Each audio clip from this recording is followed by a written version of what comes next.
মায়ের মান সম্মান বাঁচানোর তাগিদে এবার বিশাল বড় এক প্যাক দিল আয়ুষ। হ্যাঁ বন্ধুরা, ভিডিওতে লাইক দিয়ে দেখতে থাকুন। যেই মুহূর্তে কিনা আয়ুষ কুসুমকে সঙ্গে করে নিয়ে যখন কিনা বিয়ের পিড়িতে গিয়ে বসে এবং পুরোহিত মশাইকে যখন কিনা আয়ুষ বলতে থাকে যে পুরোহিত মশাই আপনি মন্ত্রোচ্চারণ করা শুরু করুন, ঠিক সেই মুহূর্তে ইন্দ্রাণী গাঙ্গুলিকে যখন কিনা রাজশেখর গাঙ্গুলি বলতে থাকে যে ইন্দ্রাণী আর চোখের জল ফেলে কী হবে বলো তো, এমনিতেও তো ছেলের বিয়ে মাকে দেখতে নিয়ে তুমি বরঞ্চ এখান থেকে চলে যাও। ঠিক সেই মুহূর্তে ইন্দ্রাণী গাঙ্গুলি যখন বলতে থাকে যে রাজ আমি এই সমস্ত কিছু দেখে বরদাস্ত করতে পারছি না যে আমার কারণে আজকে আমার ছেলেকে এত বড় একটা ত্যাগ দিতে হচ্ছে। ও নিজের জীবনের কথা ভবিষ্যতের কথা না ভেবে শুধুমাত্র আমার মান সম্মান রক্ষার খাতিরে কুসুমের পাশে গিয়ে বিয়ের পিড়িতে বিয়ে করার জন্য রাজি হয়ে গেল। অন্যদিকে দেবলীনা যখন বলতে থাকে যে আন্টি এই সমস্ত কিছু কি দেখার বাকি ছিল, সামান্য একটা কাজের মেয়ে একটা ড্রাইভারের মেয়ে কিনা হবে আয়ুষের স্ত্রী, তুমি একবার ভেবে দেখেছো যে কুসুমকে নিয়ে তুমি কোথাও কোনো জায়গায় গিয়ে মুখ পাবে আদৌ? তুমি কাউকে কুসুমকে কারোর সামনে ইন্ট্রোডিউস করাতে পারবে? এত বড় বড় ওভারসিজ ক্লায়েন্টস থেকে শুরু করে মিস্টার রিচার্ডসন এরকম নামি দামি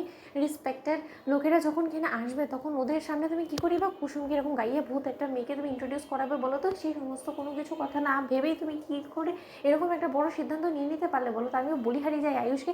আচ্ছা আয়ুষ, আমি একটা কথা বুঝতে পারছি না, কোনোভাবে কি তোমার সঙ্গে কুসুমের গোপনে কোনো সম্পর্ক ছিল যার ভালোবাসা টানিয়ে কিনা তুমি রাতুলের অ্যাবসেন্সের এরকম একটা সুযোগ নিয়ে তুমি কুসুমকে বিয়ে করার জন্য রাজি হয়ে গেলে? না, কারণ তোমাদের দু ভাইয়ের তো বরাবরই কুসুমের প্রতি দরদ একটু বেশি, কিন্তু তাই বলে যে কুসুমকে জীবনসঙ্গী হিসেবে তুমি অ্যাকসেপ্ট করে নেবে সেটা তো আমি কোনোদিনও কল্পনা করতে পারিনি। অন্যদিকে মীনাক্ষী যখন বলতে থাকে যাই দেবলি না, তুমি কী সব উল্টোপাল্টা কথা বলছো বলো তো? তোমার কি বিমরতি ধরেছে নাকি বলো তো? কারণ তুমি জানো না যে আয়ুষের কুসুমের সঙ্গে এর আগেও একবার বিয়ের পিড়িতে বসেছে, তখন হয়তো বা দিদি এই সমস্ত কিছু সাক্ষী ছিল না, কিন্তু আমরা তো সব কিছু সাক্ষী থেকে দেখেছি যে কুসুম এবং আয়ুষের বিয়েটা হয়েছে এবং সেই বিয়েটাকে এবার হয়তো বা লিগালি সম্পন্ন করার জন্য হয়তো বা ঈশ্বর আরও একটা আয়ুষকে সুযোগ দিয়ে দিয়েছে। কি কুসুম, তুমি তো নিশ্চয়ই ভেতরে ভেতরে তোমার মনে নিশ্চয়ই অনেক লাড্ডু ফুটছে।